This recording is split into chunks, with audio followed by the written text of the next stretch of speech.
जिंदगी कभी नशेब में होती है, कभी फराज में होती है, कभी तरक्कियों के दिन होते हैं, कभी सब्र के दिन होते हैं। बात समझ में आई? हाँ, इंसान अगर अपनी ख्वाहिशात के पीछे चलता है तो उसका बेड़ा गर्क होता है। बल्कि जनाबे वाला गालिबन मुकाशिफतुल कुलूब में लिखा है, फरमाया गया, खूबसूरत बात, ख्वाहिशात, तवज्जो से सुनिएगा, ख्वाहिशात बादशाहों को फकीर बना देती है। ये भी कर लूं, ये भी कर लूं, ये भी चाहूं, ये भी चाहूं, ये भी हो जाए मेरा, ये भी हो जाए, ये भी ले लूं, ये भी ले लूं। ख्वाहिशात बादशाहों को फकीर बना देते और सब्र फकीरों को बादशाह बना देते। और उसकी मिसाल इमाम गजाली ने लिखी, तुमने यूसुफ और जुलेखा को न देखा? जुलेखा ने सब्र किया होता तो अंधी बुढ़िया न बनाई जाती, यूसुफ ने सब्र किया तो मिस्र का बादशाह बना।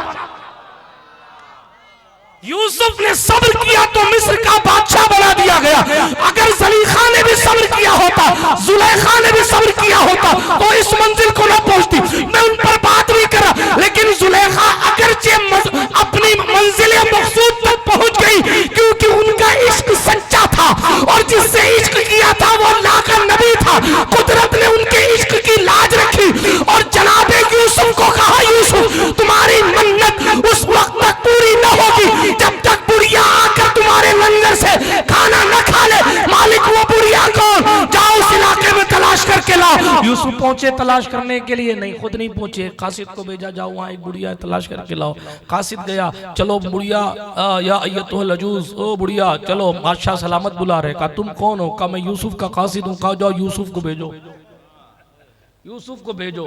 हम जब थे तो हमने उसके नाम के सदके उतार दिए और अब वो जनाबे वाला इस तरह कासिदों को भेज रहा है। कहा तू है कौन? का यूसुफ को बताऊंगी। हजरत यूसुफ खुद आए, चूंकि सरकार मुस्तफा करीम अलैहिस्सलाम के दीन में हमने ये पढ़ा, जब जनाबे यूसुफ कैदी थे तो उन्होंने मन्नत मानी थी कि हम मन्नत मानी थी कि जब हम कैद से निकलेंगे तो लंगर करेंगे। पता चला लंगर करना आज की सुन्नत नहीं है, ये जनाब बहुत जमाने पुरानी सुन्नत है, ये अलग बात। बल्कि मैं आपको अर्ज करता चलूं, पीरों के पीर रोशन जमीर कुतुब रब्बानी शहबाज लामकानी किंदील नूरानी महबूब सुबहानी पीर लासानी शेख जिलानी हजरत मोहम्मद मुहियुद्दीन सैयद अब्दुल कादिर जिलानी हसनी हुसैनी मुकम्मल पंजतनी। एक जगह मैंने मुकम्मल पंजतनी का तो कहने लगे ये कहां से लाए? मैंने कहा ये आला हजरत ने लिखा है। और कहां लिखा है? मैंने कहा पढ़े, जिस कलाम में मनकबत लिखा उस मनकबत का ये शेर लिखा, सुन भाई, नबवी में अलवी फसल बतूली गुलशन हसनी फूल हुसैनी है महक।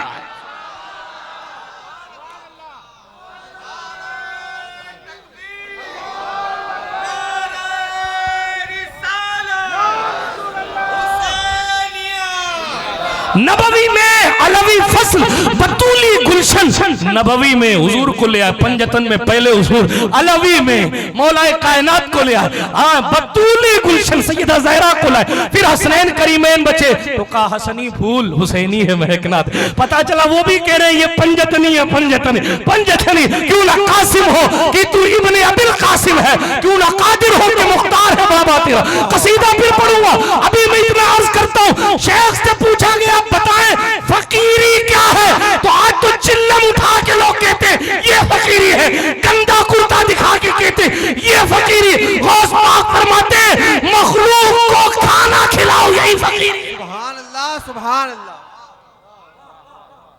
मखलूक को खाना खिलाओ। हाँ जी, ये गौस पाक का कौल है। आगे चलते हैं, इसीलिए हर फकीर के यहाँ आपको लंगर मिलेगा, वो खुद भूखा रहेगा लेकिन खिलाएगा।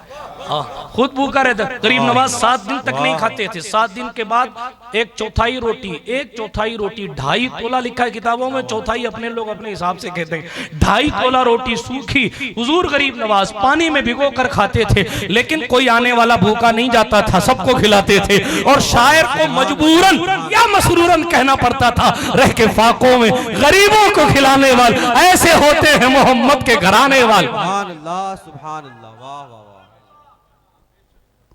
मिट गए आले मोहम्मद को मिटाने वाले।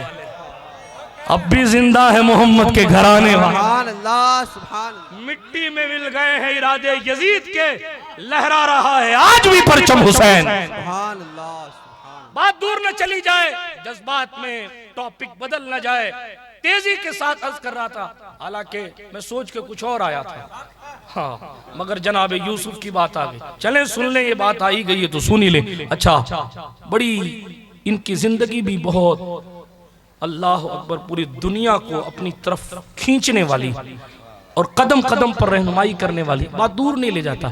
लेकिन अर्ज क्या कर रहा था, सरकार यूसुफ अलैहिस्सलाम ने मन्नत मानी थी, कैद से निकलूंगा तो लंगर खिलाऊंगा। ये मन्नत कुदरत ने ये पैगाम पहुंचवाया, तेरा लंगर उस वक्त तक पूरा नहीं माना जाएगा, मन्नत उस वक्त तक पूरी नहीं होगी जब फला इलाके की बुढ़िया जब तक आके खा नहीं लेती। हाँ जी, तब कासिद भेजा था कि जा बुढ़िया को बुला के ला। बुढ़िया ने कहा मैं नहीं जाती, यूसुफ को खुद आए। अब चूंकि मन्नत पूरी करनी थी और हुक्म खुदा था तो बादशाह खुद गए, और बादशाह जब खुद गए पहचान नहीं पाए, जुलेखा बूढ़ी हो गई थी, आंखों की रोशनी चली गई थी, पहचान नहीं पहचान पाए। अल्लाह समझ, जब नहीं पहचान पाए तो पूछा अय्यतुहल अजूज, ये किताब में जुमला लिखा है, 2-3 किताबों का मजमुआ पेश कर रहा हूँ। कहा ओ बुढ़िया, तो फिर जुलेखा ने, सरकारे जुलेखा ने शेर पढ़ा। उस अरबी के शेर का मफहूम ये था जो अभी मैंने तेज़ी से अर्ज़ किया कि जब हमारा दौर था तो हम तो यूसुफ के नाम के सदक़े लुटा देते थे, और आज यूसुफ ये में बुढ़िया कहकर पुकार रहा है। हाँ, आप यहाँ इस मंजिल पर रुक कर ज़रा सोचें, कोई किसी से इश्क करता हो और आशिक आकर के ओ बुढ़िया, तो उसके दिल पर क्या गुजरेगी, उसके दिल पर क्या गुजरेगी। मगर कुदरत को कुछ और मंजूर था ना। हाँ, आज जो लोग कहते हैं दाढ़ी रख लो तो रिश्ते नहीं मिलेंगे, पढ़ो यूसुफ और जुलेखा को, किसने आपको कह दिया। आप 2 चीजों में एक फैसला करो ना। आप कहते हैं दाढ़ी रखेंगे तो रिश्ते नहीं मिलेंगे, फिर आप यही कहते हैं जिसको अल्लाह ने जिसके साथ लिख दिया जोड़ा तो फिक्स है। अरे पहले 2 कॉल में एक फैसला कर लो, जोड़ा फिक्स है या मिलेगा नहीं। ये डबल सेंचुरी क्यों है? हाँ? कमाल की बात। एक तरफ लोग ये भी कहते हो बेटा दाढ़ी मत रखना, क्यों? रख लेगा तो रिश्ते नहीं मिलेंगे, नौकरी नहीं मिलेगी। आप कहते हैं रिस्क जितना लिखा है उतना मिलेगा, जोड़ा जहां लिखा है वहां तय होगा। या अगर तय होगा तो फिर दाढ़ी रखने से टूट जाएगा क्या? तकदीर बदल जाएगी। अल्लाह समझ। लेकिन ये शैतान की बेवकूफी है जो आपको बेवकूफ बना रहा है। हाँ कि नहीं आप दाढ़ी रखोगे तो नहीं मिलेगा, नहीं, रिश्ते यूं मिलते हैं। देखें ये बूढ़ी हो गई है, बूढ़ी कहा कौन हो तुम? कहा मैं जुलेखा हूं। यूसुफ की आंखें भर आई। हजरत यूसुफ ने कहा चलो मेरे लंगर खाने में खाना खाओ। जुलेखा ने कहा नहीं जाती, 3 शर्त मानोगे तो जाऊंगी। शर्त यूं लगाई थी, और भी रिवायात हैं क्यों लगाई, यूं लगाई, चलो लंगर को नहीं जाती, दुआ करो मेरी आंखों की रोशनी लौट आए, दूसरी दुआ करो मेरी जवानी लौट